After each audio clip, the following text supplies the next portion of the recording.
Indian Himalaya में बहुत ऊंचाई पर ऊंची ऊंची चोटियों और बर्फीली घाटियों के बीच एक रहस्य छुपा हुआ है।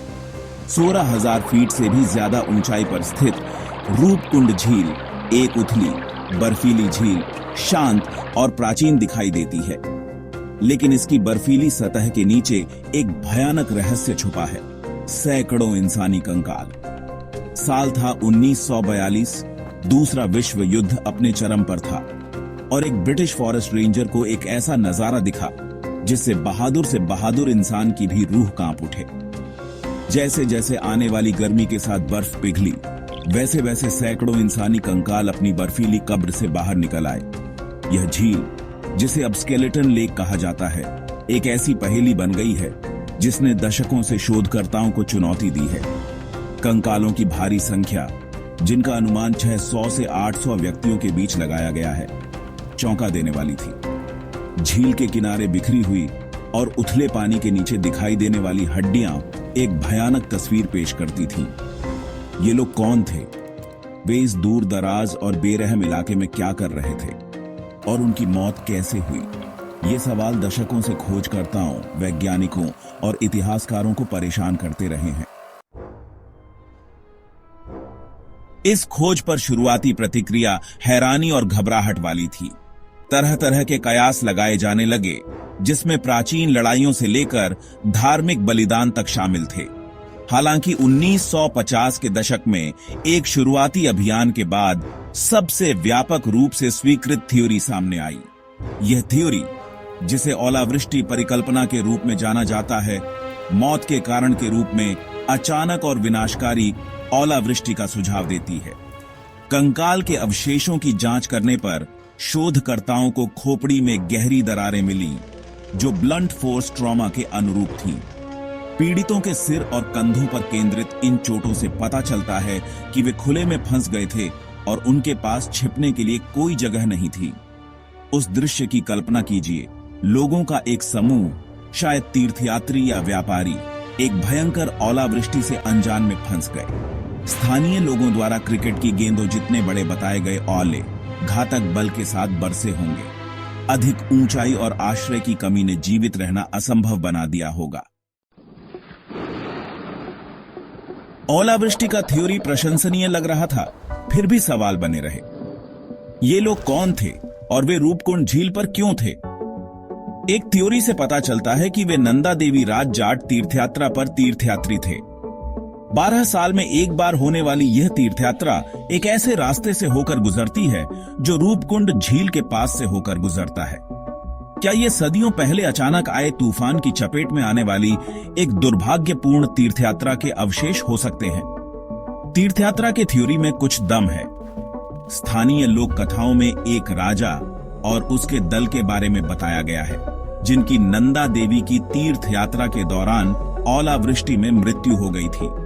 तीर्थ यात्रा का समय उन महीनों में होता है जब झील में ओलावृष्टि होने की सबसे अधिक संभावना होती है। यह थ्योरी की विश्वसनीयता को और बढ़ाता है। शायद ये कंकाल प्रकृति की शक्ति और ऊंचे हिमालय में जाने से जुड़े जोखिमों की एक भयानक याद दिलाते हैं। जबकि ओलावृष्टि और तीर्थ यात्रा के थ्योरी प्रशंसनीय स्पष्टीकरण प्रदान करते हैं, अन्य संभावनाएं भी बनी रहती हैं। क्या हो सकता है कि रूपकुंड झील के कंकाल कुछ अधिक भयावह चीज का प्रमाण हो? दूर दराज के स्थान के साथ साथ शवों की भारी संख्या ने कुछ लोगों को धार्मिक बलिदानों के बारे में अनुमान लगाने के लिए प्रेरित किया है। प्राचीन संस्कृतियां अक्सर दूर दराज के स्थानों पर रीति रिवाजों और समारोहों को आयोजित करती थीं। उनका मानना था कि वे पवित्र हैं। क्या रूपकुंड झील ऐसी ही कोई जगह रही होगी?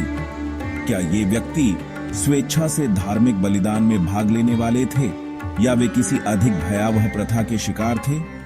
इस थ्योरी का समर्थन करने के लिए सबूतों की कमी इसे अत्यधिक अटकलबाजी बनाती है। हालांकि रूपकुंड झील का रहस्य ऐसी अटकलों को जन्म देता है जो तथ्य और लोक कथाओं के बीच की रेखाओं को धुंधला कर देता है। बीमारी और महामारी अनदेखा हत्यारा। एक और थ्योरी यह है कि रूपकुंड झील के कंकाल अचानक और घातक बीमारी के प्रकोप का शिकार हुए हैं। हो सकता है कि एक अत्यधिक संक्रामक और घातक रोगजनक ने यात्रियों के इस समूह को अपनी चपेट में ले लिया हो, जिससे कोई भी जीवित न बच सका हो। ऊंचे हिमालय में अलग थलग वे मदद से बहुत दूर रहे होंगे, बीमारी के आगे घुटने टेकने के लिए छोड़ दिए गए होंगे। यह थ्योरी अचानक ओलावृष्टि या धार्मिक बलिदान से कम नाटकीय होते हुए भी एक निश्चित भयावह तर्क रखता है। इतिहास विनाशकारी महामारियों के उदाहरणों से भरा पड़ा है, जिन्होंने आबादी को नष्ट कर दिया है। क्या रूपकुंड झील ऐसी ही एक त्रासदी का प्रमाण हो सकती है, जो क्षमा न करने वाले हिमालयी जलवायु द्वारा समय के साथ जम गई है? डीएनए विश्लेषण अतीत को खोलना। दशकों तक रूपकुंड झील का रहस्य अनसुलझा रहा। कंकाल के अवशेषों के इर्द गिर्द पहाड़ी हवाओं की तरह थ्योरीज घूमते रहे। हालांकि विज्ञान में हालिया प्रगति, विशेष रूप से डीएनए विश्लेषण के क्षेत्र में, ने इस प्राचीन पहेली पर नई रोशनी डाली है। 2000 के दशक की शुरुआत में वैज्ञानिकों ने रूपकुंड झील से एकत्र किए गए हड्डी के नमूनों से डीएनए निकाला। नतीजे हैरान करने वाले थे। डीएनए विश्लेषण से पता चला है कि कंकाल 3 अलग अलग आनुवंशिक समूहों के थे। एक समूह जो सबसे बड़ा था, दक्षिण एशियाई मूल का था। यह सुझाव देता है कि वे स्थानीय तीर्थयात्री हो सकते हैं। दूसरे समूह का भूमध्य सागरीय मूल था, संभवतः यूरोप या मध्य पूर्व के व्यापारी या यात्री। तीसरा समूह सबसे आश्चर्यजनक, वर्तमान ग्रीस के लोगों से जुड़े आनुवंशिक मार्कर दिखाता है। वैज्ञानिक प्रगति, रहस्य की गहराई में झांकना। इन डीएनए निष्कर्षों ने रूपकुंड झील के रहस्य में जटिलता की एक नई परत जोड़ दी। यह अब केवल एक समूह के दुखद अंत का मामला नहीं रह गया था। कई आनुवंशिक समूहों की उपस्थिति ने एक अधिक जटिल परिदृश्य का सुझाव दिया, जिसमें शायद अलग अलग समूह विभिन्न कारणों से झील पर एक साथ आते थे।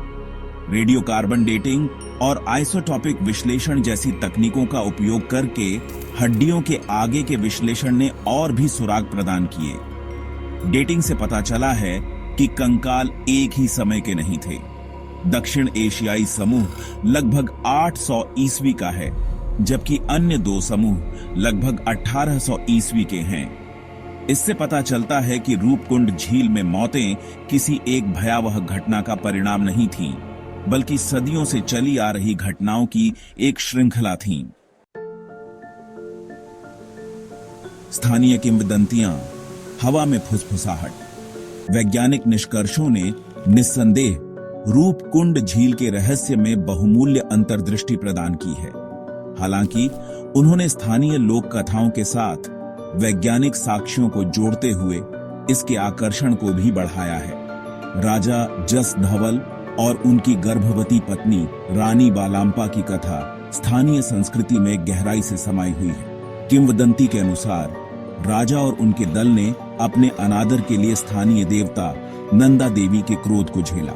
नंदा देवी ने एक भयंकर तूफान लाया, ओले बरसाए और उन सभी को मार डाला जिन्होंने उनके अभयारण्य को अपवित्र करने की हिम्मत की। जबकि किंवदंती पौराणिक कथाओं में निहित हो सकती है, यह स्थानीय लोगों के हिमालय और प्रकृति की शक्तियों के प्रति गहरे सम्मान को दर्शाती है। रूपकुंड झील उनके लिए न केवल ऐतिहासिक जिज्ञासा का स्थान है, बल्कि आध्यात्मिक महत्व से ओतप्रोत एक पवित्र स्थान है। रूपकुंड झील का स्थायी रहस्य। रूपकुंड झील का रहस्य हमारी कल्पना को मोहता रहता है, जबकि वैज्ञानिक प्रगति ने मूल्यवान अंतर्दृष्टि प्रदान की है, जो वहां मरने वालों की उत्पत्ति और संभावित भाग्य पर प्रकाश डालती है। झील रहस्य की अपनी आभा बरकरार रखती है। रूपकुंड झील में सैकड़ों लोगों की मौत की घटनाओं का सटीक क्रम शायद कभी पूरी तरह से झांप न हो सके। हालांकि चल रहे शोध और वैज्ञानिकों, पुरातत्वविदों और इतिहासकारों के अथक प्रयास हमें इस प्राचीन पहेली को समझने के करीब लाते हैं। रूपकुंड झील अपने कंकाल प्रहरियों और भूतिया सुंदरता के साथ प्रकृति की शक्ति, जीवन की नाजुकता और अज्ञात के स्थायी आकर्षण की याद दिलाती है। यह एक ऐसी जगह है जहां विज्ञान और लोक कथाएं आपस में जुड़ी हुई हैं, जहां अतीत उन लोगों को अपने रहस्य बताता है जो सुनने की हिम्मत करते हैं। रूपकुंड झील के कंकाल, जो कभी एक अज्ञात त्रासदी के मूक गवाह थे, अब अपनी कहानियों को टुकड़ा टुकड़ा करके, हड्डी हड्डी करके प्रकट करने लगे हैं। और जैसे जैसे हम सुनते हैं, हम रहस्य में गहराई से खींचते जाते हैं, स्केलेटन लेक की स्थायी पहेली से मंत्रमुग्ध हो जाते हैं।